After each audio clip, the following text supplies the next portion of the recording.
Kembali bersama kami di Prime Market Highlights, pemirsa. Badan Pengelola Investasi Danantara mendapat tugas dari Presiden Prabowo Subianto untuk segera mewujudkan perkampungan haji dan umroh untuk jemaah Indonesia di Makkah, Arab Saudi. Chief Executive Officer Badan Pengelola Investasi Danantara, Rosan Ruslani menegaskan Danantara tengah memvalidasi proses pembelian tanah di Mekah, Arab Saudi untuk perkampungan haji Indonesia yang sangat dekat dengan Haramain guna mendukung ibadah haji dan umroh. Rosan menyebutkan pembelian tanah di Makkah akan dikombinasikan secara komersial pemerintah. Tujuannya agar nantinya kampung haji Indonesia yang dibangun bisa menjaga para peserta ibadah haji dan umroh. Secara lokasi, menurut Menteri Investasi dan Hilirisasi ini, titik letak tanah yang akan dibangun kampung haji bakal sangat dekat dengan kota Mekah. Seperti diketahui, rencana pembangunan kampung haji bagi masyarakat Indonesia di dekat Makkah tersebut merupakan hasil tindak lanjut pertemuan antara Presiden Prabowo Subianto dengan Pangeran Muhammad bin Salman Al Saud. Bahkan pihak pemerintah Arab Saudi bakal mengubah aturan untuk memperbolehkan kepemilikan tanah di Makkah oleh pihak asing guna pembangunan kampung haji tersebut. Proses dari untuk pembelian tanah di Mekah,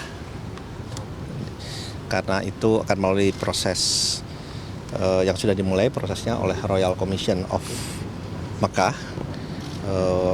Beberapa plot sudah ditawarkan, baik yang sangat dekat dengan Mekah, itu kalau benar-benar sangat dekat gitu, nempel malah, ada yang nempel di 8 plot, ada yang jaraknya dari 1 kilo, ada yang 2 kilo, ada yang nempel. Nah, kita Pembangunan perkampungan haji dan umroh bagi jemaah Indonesia mendapat dukungan penuh Komisi 8 DPR RI, di mana hadirnya Kampung Haji Indonesia bisa membawa manfaat besar bagi penyelenggaraan haji, khususnya bagi keamanan, keselamatan, dan kesehatan para jemaah Indonesia. Anggota Komisi 8 DPR RI, Maman Imanul Haq, menilai upaya percepatan pembangunan perkampungan haji Indonesia di dekat Jabal Umar, Makkah, sangat positif bagi pengelolaan dan penyelenggaraan ibadah haji dan umroh Indonesia. Terlebih lagi, pemerintah Arab Saudi sudah menyetujui titik lokasi yang akan dijadikan kampung haji sangat dekat dengan Makkah. Untuk itu, Maman berharap pemerintah segera mewujudkan kampung haji sebagai upaya memperbaiki tata kelola penyelenggaraan ibadah haji Indonesia. Kampung haji itu, dan dalam diskusi terakhir kita kemungkinan di dekat Jabal Umar di sana, maka itu akan menyelesaikan beberapa persoalan penting. Satu, soal kesehatan, kedua soal pendidikan juga di sana, termasuk juga soal makanan. Jadi kalau kampung haji itu bisa terlaksana, saya yakin juga ya terlaksananya lebih cepat, karena ini pihak Arab Saudi udah berhasil, maka saya rasa ini adalah terobosan paling bagus. Sementara itu, pelaku usaha penyelenggaraan haji dan umroh yang tergabung Asosiasi Muslim Penyelenggara Haji dan Umroh Republik Indonesia atau Ampuri sangat mendukung adanya perkampungan haji untuk jemaah Indonesia. Ampuri menilai hadirnya perkampungan haji di Makkah sangat menguntungkan bagi penyelenggaraan ibadah haji Indonesia. Ketua Umum DPP Ampuri Firman M. Nur mendukung penuh upaya pemerintah mewujudkan perkampungan haji dan umroh bagi jemaah Indonesia di Jabal Umar, Makkah, Arab Saudi. Pasalnya, dengan hadirnya kampung haji, penyelenggaraan ibadah jemaah Indonesia ke Tanah Suci akan semakin mudah dan efektif. Ampuri berharap pemerintah terus memperkuat kolaborasi penyelenggaraan haji dan umroh dengan pelaku usaha agar tata kelola ibadah haji dan umroh di Indonesia terus membaik.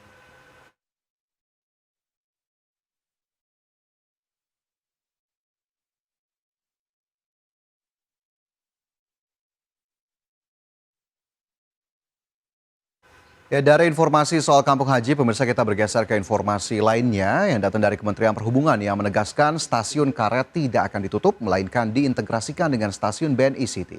Rencana integrasi kedua stasiun kereta rel listrik Jabodetabek ini sejalan dengan kajian untuk menata stasiun karet. Usai viral penolakan dari masyarakat di media sosial, Kementerian Perhubungan memastikan stasiun karet di Jakarta Pusat batal ditutup. Direktur Lalu Lintas dan Angkutan Kereta Api Ditjen Perkeretaapian Arif Anwar menyebut, stasiun itu justru akan diintegrasikan pelayanannya dengan stasiun BNI City, Sudirman Baru, yang jaraknya hanya berapa ratus meter.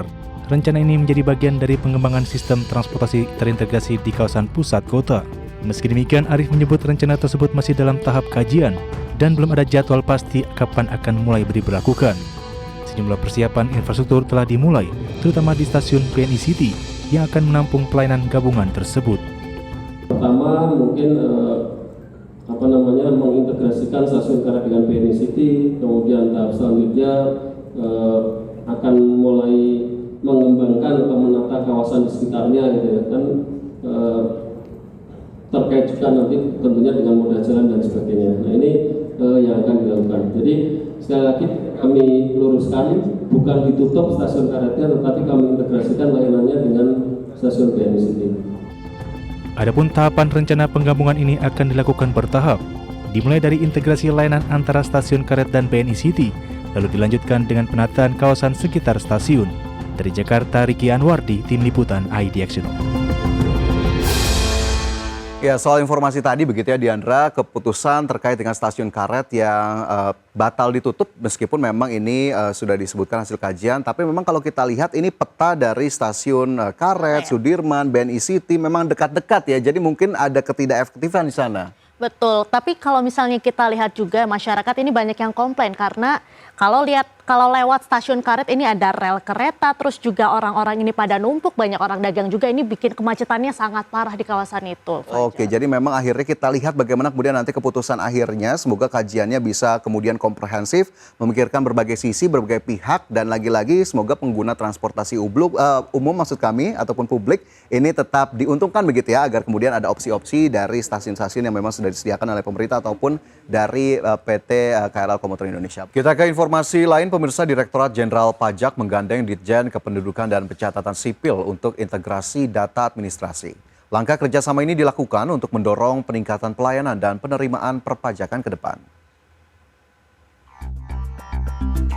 Direktorat Jenderal Pajak bekerja sama dengan Direktorat Jenderal Kependudukan dan Pencatatan Sipil sebagai upaya reformasi perpajakan yang tengah dilakukan pemerintah.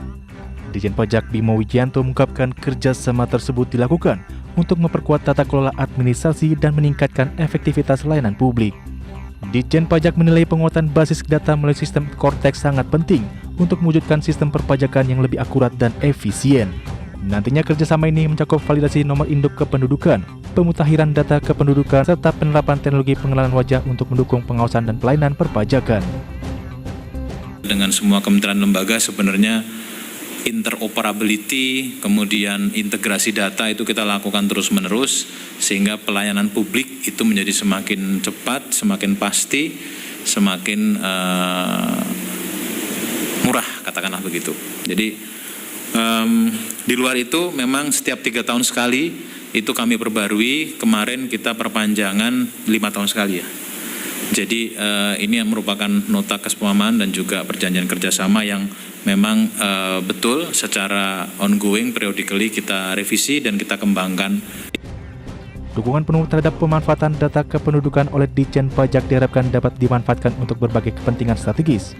Sebelumnya pemanfaatan data Dukcapil juga terbukti dapat mendorong peningkatan pelayanan publik, alokasi anggaran, hingga penegakan hukum dan pencegahan tindak pidana. Dari Jakarta, Raharjo Patmo, Tim Liputan iDaction.